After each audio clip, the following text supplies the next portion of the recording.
Отправляете деньги в Таджикистан. Делайте это выгодно. С 18 апреля по 18 мая совершайте перевод денежных средств в Таджикистан в мобильном приложении «Мир привилегий» и выигрывайте один из 10 денежных призов.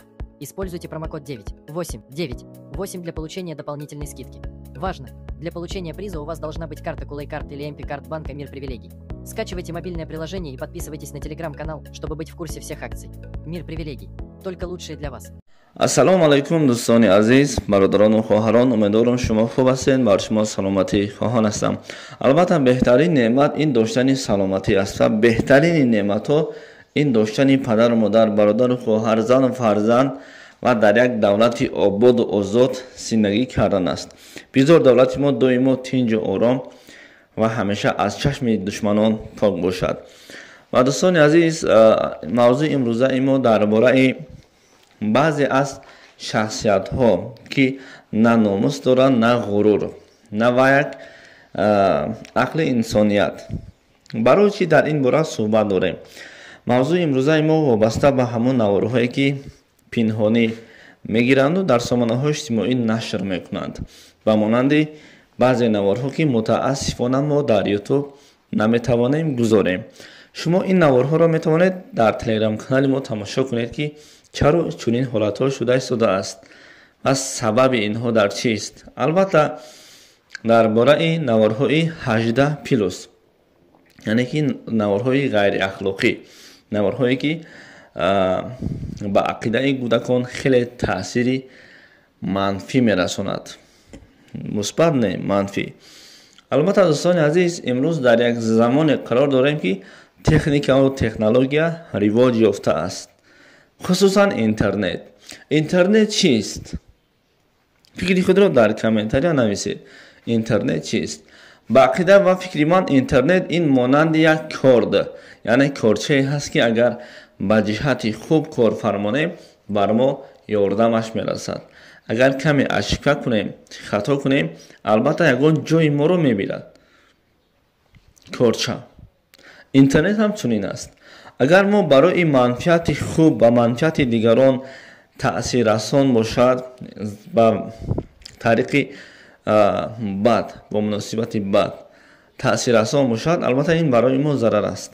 мо дар интернет вақте ки ҳар шахсияте ки шумо як кори ғайриахлоқиро мебинед, ҷуръат намекунед ки онро аз уҷа рафта бифаҳмонед.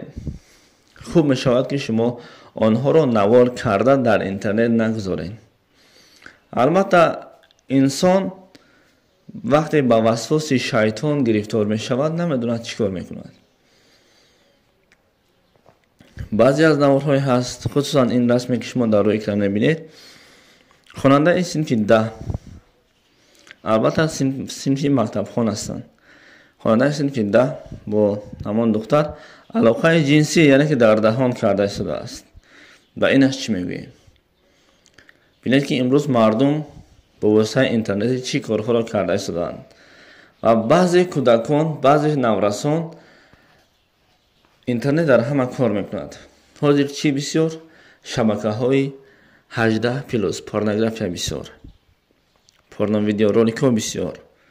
онҳоро мебинанд, ишқу ошиқи онҳо табдил оҳиста оҳиста муносибати онҳо ба чунин алоқаҳо мешавад. ва ман аз падару модар хоҳиш мекунам ки ҳар вақт телефонҳои мобилӣ ҳамон фарзандонашонро нигоҳ кунанд. албатта ман синфи 7 мехонам. падарам бар ман телефон дода буд. агар касе донад, телефон 6300. вақт мо намедонистем, фақат мақсадмон играбозӣ кардан буду ё ин ки ягон музика гӯш карда гаштан. ҳоло он ки кӯдакони синфи 7 ва 8 аллакай телефонҳои мобилӣ калон доранд. интернети онҳо кор мекунанд ва интернетро хуб мефаҳманд. албатта ин бар ҳамаи мо шумо аён аст. ва боз ҳам такрор шавад мегӯям, падару модаре ки шумо фарзанд доред, хуб мешавад фарзанди худро таъкид кунед, тарбия кунед бо воситаи инҳо. ва ӯ шахсиятҳое ки чунин наворҳоро гирифта дар сомонаҳои иҷтимоӣ нашр мекунед, айби як касро сатр кунӣ, худованд айби туро сатр мекунад. зеро ин ваъдаи Аллоҳ аст. агар мо имрӯз عیب یک برادر را، گناه یک خواهر را میگیریم نوار میکنیم. ما فکر نکنیم که گناه آنها را خداوند دیده شده است، تو دیده شده است، و دو کسی دیگر، 4 کس، 3 شخصیت و ذات آن پاکی که خداوند است. ببینید که ما چقدر گناهی کردیم، خداوند پنهانش کرد. هیچ کس نمیدونه من در کجا چی گناه کردم بجز پروردگار. اما تو وقتی آنها را نوار میکنی، در سامانه‌های اجتماعی نشر میکنی، خواه 100,000 نفر بیند، خواه 1 میلیون، گناه همه آنها به گردن تو واجب می شود و فردا تو در روز قیامت به این کارت جواب می دهی در نزد خدا. زیرا القصاص من الحق، هر کس به اندازه کاری کرده است جواب می دهد. هیچ کس و هیچ کس به جواب نمی ماند. هر چی کردی همان رو می بینی. این را فراموش نکن. و باز هم تکرار شود، میگویم که چنین نوارها علاقه زیاد است. به نهایت به عقلی بعضی جوانها حتی در قبرستان ها رفته چه کارهای کرده ایستادند. خداوند خود هدایت کند. اگر خداوند وقتی یک شخصیت را هدایت کند، هیچ کس نمیتواند که گمراه کند و هر کسی را که گمراه کرد هیچ کس نمیتواند که هدایت کند. از همین سبب پدران و مادران عزیز، برادرانی که خواهر و دادر دارید، تلفن های دستی آنها را تفتیش کنید و کم و بیش نظر کنید. خدا نگهبان شما.